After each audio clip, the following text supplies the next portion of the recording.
Bonjour les amis. Lorsque l'on a envie de changer de vie, il est essentiel de comprendre qu'il faut faire de la place à son rêve, dans sa vie, concrètement.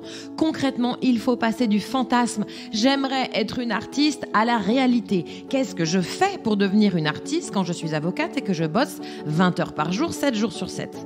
Alors moi, j'ai commencé doucement. Attention, je précise qu'à ce moment-là, je ne voulais pas du tout changer de vie. J'adorais être avocate.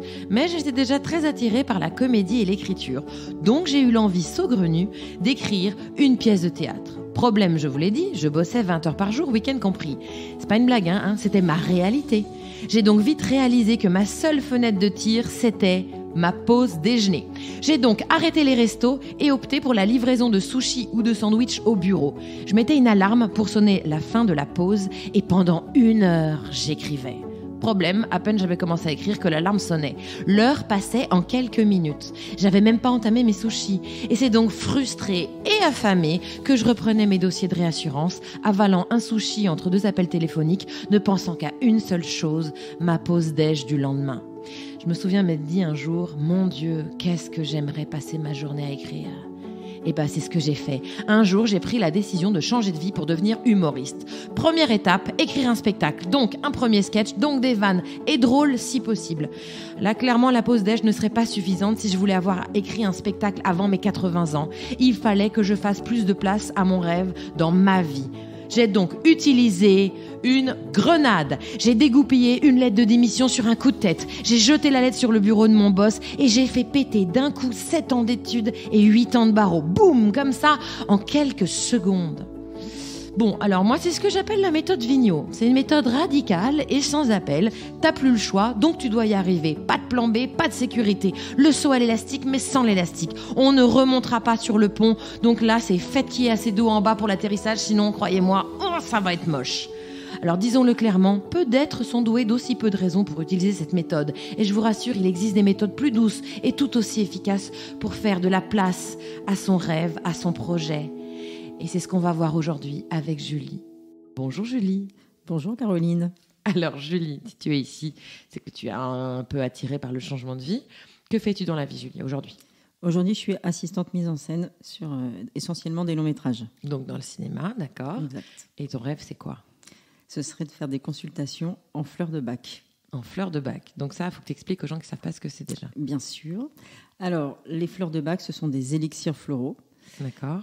Que l'on prend pour maîtriser ses émotions, pour que les émotions ne soient pas trop exacerbées et on arrive à un état beaucoup plus zen par rapport à la situation. D'accord. Mais pour savoir faire ça, donc tu as fait une formation ?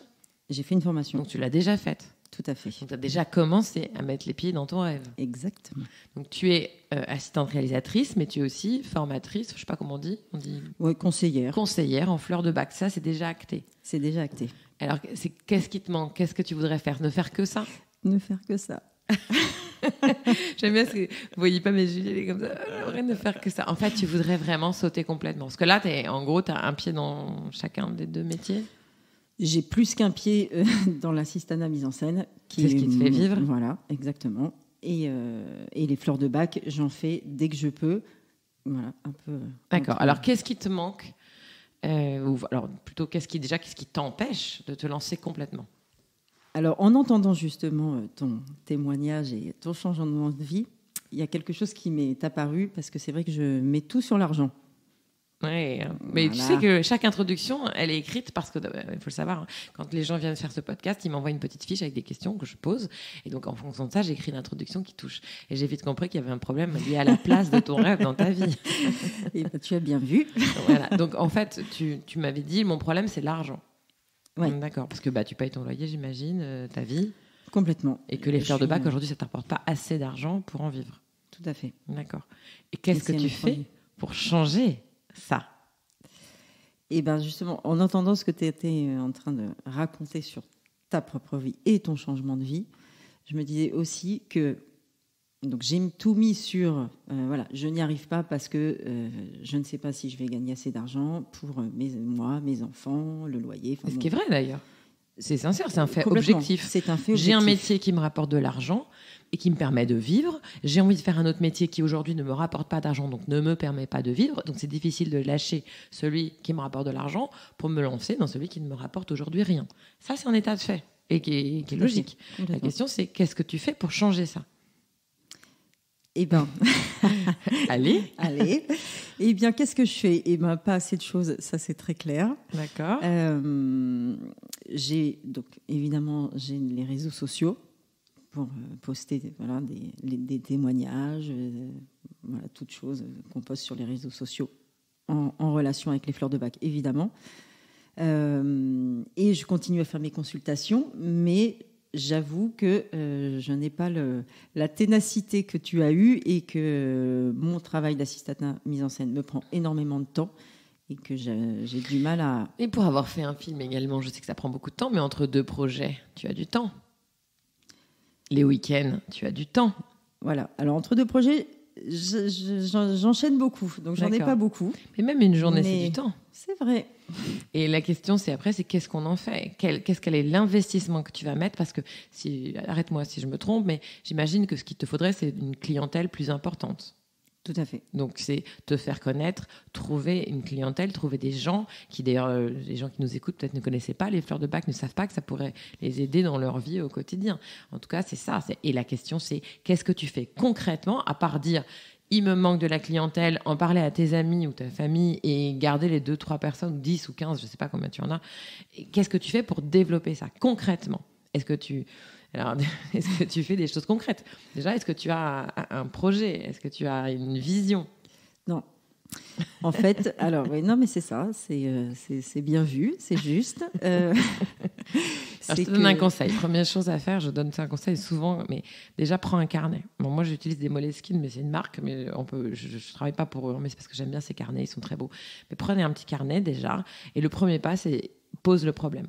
Qu'est-ce que je fais pour trouver plus de clients dans Fleurs de Bac ? Point. Et là, il faut mettre toutes les idées, tout. Là, tu m'as parlé des réseaux sociaux, donc c'est une chose, mais les réseaux sociaux, ça ne veut rien dire. Qu'est-ce que je fais sur les réseaux sociaux ? Comment je fais ? Quel temps j'investis aussi ? Moi, souvent, je parle de ça parce que quand j'écrivais mon scénario, j'en ai écrit 3 avant d'en réaliser un, mais des fois, j'avais des soirées où on m'invitait avec mes copains, aller boire des verres et tout, et je disais non, il faut que j'écrive. Et j'étais chez moi, et tout le monde sortait, et buvait, et moi j'écrivais dans mon canapé en disant j'aurais bien aimé sortir, mais non, je veux que ce projet vive, et pour qu'il existe, il faut que je lui donne le temps nécessaire. Je peux pas ensuite me dire j'écris un scénario. Combien de gens j'entends j'écris un long métrage, je dis, mais t'es à quelle page ? Et dès que tu commences à rentrer dans le détail, je sais pas, si, tu devrais savoir, t'es à quelle page ? Ton scénario fait 3 ans que tu me dis d'écrire un scénario.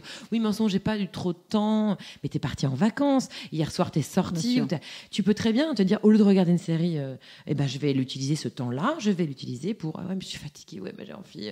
C'est comme pour le sport, pour tout. Si on est déterminé, c'est qu'est-ce que je fais ? Donc concrètement, qu'est-ce que tu penses qu'il faudrait faire pour avoir plus de clientèle en Fleurs de Bac ? Est-ce que tu as une idée ? Oui, tu as complètement raison. Parce que le temps, concrètement, je sais que je peux l'avoir. Mais bien sûr. Et non, mais ce qui me bloque aujourd'hui, c'est-à-dire que c'est le relationnel.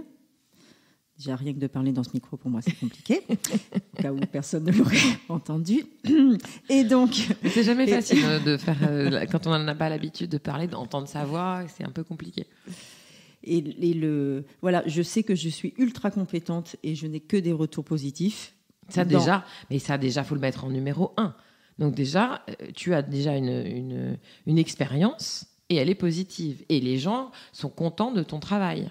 Donc ça, moi j'imagine, c'est la première chose qu'il faudrait mettre en avant. Et voilà. Et donc c'est me mettre en avant le sujet qui est le plus compliqué pour moi. C'est que je ne sais pas le faire, je ne sais pas me vendre. En tout cas, ça me demande un effort surhumain. Alors, question.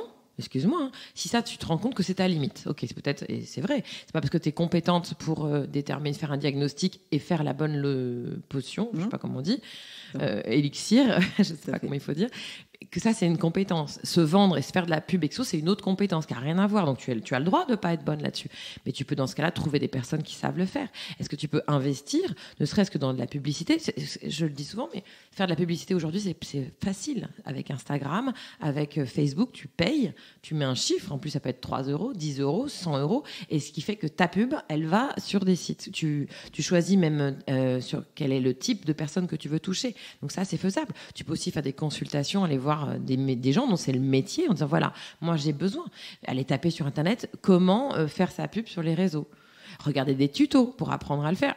Encore une fois, c'est pas ma problématique. Donc là, je te donne des idées comme ça qui me viennent. Mais qu'est-ce que tu fais concrètement est-ce que pour pallier à ce problème que tu as décelé qui est je ne sais pas me vendre? Alors, j'ai fait une formation marketing de soi. Ah bah ça, c'est très bien. Voilà. Et suite à laquelle je devais effectivement poster au moins tous les 2 jours quelque chose. Et tu as fait quoi? J'ai posté au moins tous les 2 mois. Bon, bah voilà. Très honnêtement. D'accord. Non, mais tu vois, c'est bien parce qu'en parlant comme ça, tu te rends compte que si aujourd'hui, tu peux pas vivre de ton rêve, c'est aussi en partie à cause de toi. Ah non, mais oui, bien sûr. Et c'est pas que parce que y a un truc insurmontable qui est l'argent. Ce truc, il est insurmontable aujourd'hui, c'est sûr. Et tu peux pas. Et tu as raison de t'appuyer dessus, de dire je ne peux pas. Je ne peux pas. J'ai un loyer à payer, donc je ne peux pas. Mais la phase d'après, c'est ok. Et si vraiment j'en ai envie, qu'est-ce que je fais pour que ce problème n'existe plus? Et qu'un jour, je me dise, aujourd'hui, je gagne tant avec mon expérience de fleur de bac. Et d'ailleurs, c'est horrible parce que je ne peux pas prendre assez de patients, etc. parce que je travaille. Donc, je vais faire ce moment. Il va y avoir un moment donné où tu vas pouvoir basculer parce que l'argent que tu gagnes, même si ce n'est pas encore complètement assez, mais tu vas pouvoir quand même prendre le risque. Mais aujourd'hui, ce n'est pas le cas. Aujourd'hui, tu as du temps libre qui te permettrait de développer cette clientèle pour avoir le minimum dont tu as besoin. La question, c'est est-ce que j'ai vraiment envie de le faire? Est-ce que j'y vais? Est-ce que je me lance? Et encore une fois, tu prends pas de risque, tu gardes ton métier. Tu utilises les week-ends, les moments où tu n'as pas de contrat et te dire, voilà, en ce moment, je travaille pas. J'ai 3 jours où je travaille pas. Et au lieu de rester à me dire, j'étais fatiguée, non, c'est pas grave, je suis fatiguée, mais j'y vais quand même. J'ai vu un reportage récemment là, sur l'équipe de basket américaine qui était donc, je crois que c'est en 2008, sans dire de bêtises, qui avait perdu l'année précédente aux Jeux Olympiques. Et ils arrivent aux Jeux Olympiques et il y a beaucoup de jeunes et il y a LeBron qui est là et qui est le meilleur joueur. Et un soir, ils vont tous en boîte et ils racontent qu'ils passent une bonne soirée, qu'il y a de l'alcool, des filles qui dansent, qui s'amusent, qui passent vraiment un bon moment de cohésion d'équipe et qui sont contents. Et quand ils rentrent, ils croisent LeBron qui, lui... il est 6h du matin, ou 4h du matin, pardon, il rentre de boîte et lui, il va à la salle de sport. Et il tombe des nues en se disant, mais en fait, non seulement il vient pas avec nous, mais en plus, il va faire du sport. Et ils se foutent tous un peu de sa gueule. Mais ils se rendent compte que le lendemain, sur le terrain, c'est lui qui est sur toutes les balles, qui est le meilleur. Et donc, au bout d'une semaine, ils sont 3 ou 4 à arrêter d'aller en boîte. Au bout de 2 semaines, en fait, ça donne le modèle et ils y vont tous. Et ils finiront par être champions olympiques. Et je le dis à tout le monde, mais personne n'arrive à réaliser son rêve par l'opération du Saint-Esprit. Il faut d'abord avoir un rêve et toi tu l'as. En plus, tu as commencé, c'est-à-dire que tu as déjà commencé la formation, donc vraiment ce rêve te tient à cœur. Mais il te manque une marche et elle n'est pas énorme en plus cette marche. Non. Il faut que tu te dises, ok, là, prends ton agenda et te dis, allez, je vais déjà trouver toutes les zones où j'ai du temps et qui ne mettent pas en péril mon métier. Et toutes ces zones-là, ok, qu'est-ce que j'en fais? Et je prévois à l'avance de contacter mes amis, aller le listing de mes amis, les amis de mes amis, ou demander à toutes les personnes que j'ai déjà aidées, donnez-moi le nom de 2 personnes, s'il vous plaît. Et je contacte ces 2 personnes et je décide de faire des soins ou des initiations gratuites. Je sais pas, ça c'est toi qui vas déterminer. Mais déjà, toute cette énergie-là, actionner, bouger. Ton rêve, il n'arrivera pas si tu ne bouges pas. Ça, c'est sûr. C'est sûr. Alors, concrètement, Julie, qu'est-ce que tu vas faire à la sortie de ce podcast? Alors, le petit cahier avec la to-do list, je l'ai. C'est bien, tu l'as déjà. Et c'est Moleskine aussi. Et donc, très bien. Le petit rose, on aime beaucoup.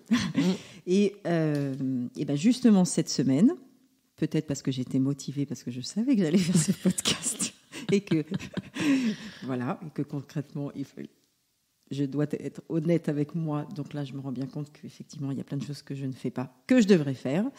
Et j'ai fait la liste, effectivement, de tous mes amis, en leur demandant, tous mes amis à qui j'avais fait des consultations, et donc un mélange d'élixirs floraux adaptés à leurs problèmes. Et donc tous ceux qui étaient d'accord et qui avaient envie, parce que ils m'ont tous donné des retours positifs. Alors certes, ce sont mes amis, mais justement, Voilà. Les amis peuvent très bien te dire ça ne m'a rien fait. Exactement. Et c'est pour ça que pour le coup, pour moi, ils sont objectifs parce que tout le monde a été plutôt honnête. En tout cas, j'ai l'impression. Et donc, je leur ai demandé de me faire un témoignage. Parce que je trouve que c'est des choses bien sûr, qui marchent et qui parlent à tout le monde. Et on peut les voir où, ces témoignages, alors? Ah ben, j'ai pas encore récolté tous les témoignages. D'accord. Oui. Est-ce que tu en as déjà récolté un? Non, pas encore. C'est en cours. C'est en cours, d'accord. Il y en a 2 qui m'ont dit qu'ils faisaient ça ce week-end. Et tu les relances quand? Et je vais les relancer avant le week-end. week-end. Il faut que tu sois sur leur talon, en fait. C'est pas tous les jours. Bonjour. Non, mais en plus, ça, je sais tellement bien le faire en assistant à la mise en scène où je ne lâche pas les mecs. Mais c'est génial. D'une semaine. Eh bien, utilise toutes tes compétences dans l'assistant à la mise en scène pour les mettre au service non pas d'un film, mais de ton rêve. Bien sûr. C'est pas mal, ça. C'est ça. C'est pas mal, ça, non? Pourquoi? Mais oui, c'est très bien, Caro. Pourquoi tu donnes plus de puissance, de place à un travail qu'à ton rêve? C'est ça la question. Pourquoi? Alors, quelle est la réponse? Ça, j'y travaille avec mon psy, j'y travaille. Non, il n'y a pas besoin d'y travailler, en fait. C'est parce que tu ne lui donnes pas assez de place. Oui. C'est tout simplement ça. Oui. Des fois, on ne se rend pas compte avec la journée qui passe, etc. Il faut hiérarchiser les choses. Et la société nous fait hiérarchiser en disant le plus important, c'est ton travail, le plus important, c'est ceci, le plus important, c'est cela. Peut-être qu'on peut aussi se poser dans sa vie, se dire ok, ça c'est le plus important pour la société, c'est le plus important pour mes parents, c'est le plus important pour mes enfants, mon mari, mon père, ma mère. Chacun hiérarchise en fonction de son ressenti, de ses priorités et de son éducation, de la société, de la communauté à laquelle il appartient. Et peut-être que dans la vie, il faut savoir aussi se poser, se dire, ok, mais moi, qu'est-ce qui est le plus important pour moi ? Et si moi, je m'appelle Julie et que le plus important pour moi, c'est de devenir quelqu'un qui peut toute la journée faire des consultations de fleurs de bac et faire du bien aux autres en disant, voilà, ton problème, c'est ça, tu as de l'hyperactivité, tu as l'hyper-émotion, et bien regarde, avec cet élixir-là, parce que je me suis renseignée, donc je sais à quoi ça sert les fleurs de bac, je peux t'aider, et voilà, regarde, prends cet élixir et tu vas voir, et tu vas revenir parce que tu vas être tellement bien dans ta vie et tellement mieux, et que peut-être même grâce à cet élixir, tu vas pouvoir réaliser le projet que tu avais toi aussi. Tu vas peut-être faire partie, grâce à tes fonctions, tu vois. C'est le jour où tu exerceras vraiment, tu vas peut-être aider des gens à réaliser leurs rêves. Donc, tu fais partie d'un maillon de la chaîne pour du mieux-être. Alors ça, c'est vraiment, ça m'anime tellement. C'est-à-dire que il n'y a rien de meilleur dans ma vie quand j'ai un petit message d'une de mes patientes qui me dit merci, mais ça va tellement mieux. J'ai passé des super vacances avec mon chéri, ma fille. Merci, Julie. Et là, c'est juste... mais alors, ça t'anime autant. Pourquoi tu lui donnes pas autant de place ? Je vais lui donner de la place. Voilà. Je vais lui donner de la place. Dis-le plus fort. Je vais lui donner de la place. Alors, on va enlever le « je vais lui donner », c'est maintenant, tout de suite, je lui donne plus de place. Je lui donne plus de place. Voilà, je donne à mon rêve plus de place. Je fais le listing des choses que je dois faire et je les fais. Je commence. Allez sur Internet, commencez par faire. Comment faire de la pub. Premier pas, allez hop, et on se bouge. Surtout que le plus gros, c'était la formation. Enfin, tu ne peux pas te lancer tant que tu n'avais pas fait cette formation. Tu l'as faite et tu as trouvé le temps de la faire, cette formation. Oui. Malgré ton travail, malgré tout ce que tu devais acheter, payer, tes enfants, ta famille, tout ça, tu as trouvé le temps de faire cette formation. Mais maintenant, tu t'es dit, bon, ça y est, la formation est faite, et maintenant, il faut que j'arrive à trouver de l'argent plus. Mais non, ça ne marche pas comme ça. Non. Bien sûr. Non, mais c'est vrai, c'est juste. C'est bien d'avoir quelqu'un qui clarifie les choses. Non, mais surtout que souvent, quand tu te rends compte que quelqu'un en face de toi te met les choses à plat, et c'est l'intérêt de ce podcast. C'est souvent, malheureusement, il suffit juste d'une étincelle, d'un déclic pour se rendre compte qu'il n'y a pas grand-chose. Là, il n'y a pas grand-chose pour que tu y arrives à ton rêve. Vraiment, il n'y a pas grand-chose. Non, c'est vrai. Non, c'est vrai qu'il n'y a pas grand-chose. Et quand je t'entendais parler, effectivement, il y a un truc de... aussi, de sauter le pas, de me dire, OK... Je laisse aussi ce métier. Quand tu disais, je n'avais pas forcément envie de changer de vie au départ. Non. Je pense que moi, il y a aussi ce petit truc-là de me dire quand même, parce qu'assistant à la mise en scène, c'est quand même très sympathique. C'est un métier où on se lève quand même avec plaisir, même si il peut être difficile par moments. Mais en tout cas, voilà, c'est très chouette. Et je pense qu'il y a peut-être aussi un peu de peur. Ça, de normal, peur de lâcher ce milieu où... Que tu aimes bien. Que j'aime bien, et un métier que j'aime bien. Et que c'est pas un truc de j'en peux plus de mon métier, donc il faut que je fasse autre chose. Je suis pas animée par ça. Moi, j'étais pareil. Voilà. Mais j'aimais mon métier, j'ai changé parce que j'aimais plus un autre métier. Mais le simple fait de donner plus de place à ton rêve et de commencer à avoir plus de patientèle et de gagner ta vie avec ce système-là, ça t'oblige pas à quitter ton premier métier. C'est toi qui arbitreras jusqu'à la fin. Tu peux très bien avoir 2 métiers. Et peut-être dans ce cas-là, prendre moins de projets et te dire, au lieu de prendre 15 projets, je ne sais pas combien t'en prends par an, 15 films ou 10 films ou 2 films par an, j'en prendrai qu'un. Donc je garde ce truc qui me fait plaisir. Et le reste de l'année, je fais des fleurs de bac. Encore une fois, il n'y a pas de vérité. C'est ta vérité, c'est ta vie, c'est ta façon à toi de la gérer. En revanche, aujourd'hui, tu as décelé un problème. Tu ne vis pas des fleurs de bac. Donc si tu décidais de changer de vie, tu ne peux pas. Donc pour ça, il faut développer ce rêve-là, ce métier. Et pour ça, il faut trouver des solutions pour avoir plus de passion. C'est vrai, c'est tout à fait clair. Merci Caroline Vigneault. Non, mais oui, tu as complètement raison. Mais après, ça t'oblige pas, encore une fois. Parce que la peur de sauter, elle est réelle. C'est-à-dire que des fois, souvent, on se le dit, voilà, j'ai un fantasme, j'ai envie de faire tel métier. Et puis, dès qu'on pourrait le faire, on se dit, attends, parce que tant que c'était pas réel, c'était confortable. Je disais, oui, j'avais envie, ça reste dans le niveau du fantasme, mais dès qu'il faut vraiment sauter, est-ce que je vais être capable? Voilà, on respire. C'est pas parce que tu vas développer ta patientèle que tu vas être obligé de changer de vie. Ouais. Tu peux très bien garder les 2 vies. Il y a des gens qui ont plusieurs métiers dans une vie. C'est vrai. Tu peux même... Il y a des gens qui réalisent... en plus, je pense que c'est complètement... Pardon, je t'ai coupé, mais compatible. Tant mieux. Et en plus, tu peux très bien même avoir une passion dans la vie, ne pas la vivre professionnellement.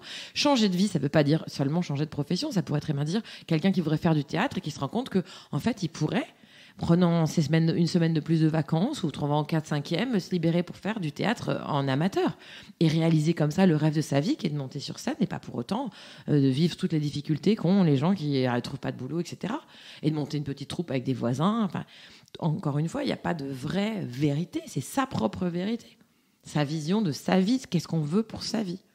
Et si l'assistant mise en scène, ça te plaît et que là, en parlant, j'ai l'impression qu'on a décelé un nouveau truc auquel tu n'avais peut-être pas pensé, c'est qu'il y avait la peur aussi peut-être qui t'empêchait de te lancer parce que tu disais, oui, mais si j'y arrive, la peur de réussir, si j'y arrive, si je vends assez de consultations, etc., et que je peux sauter et que j'ai pas envie d'abandonner ce métier, mais c'est horrible, du coup, tu sais quoi, je vais pas y arriver, comme ça, je ne me poserai pas la question.